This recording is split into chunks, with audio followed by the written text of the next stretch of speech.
Clear sound.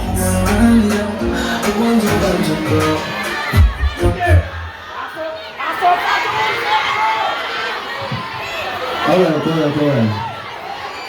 Good morning. It's good morning, right? Good afternoon, right? Okay.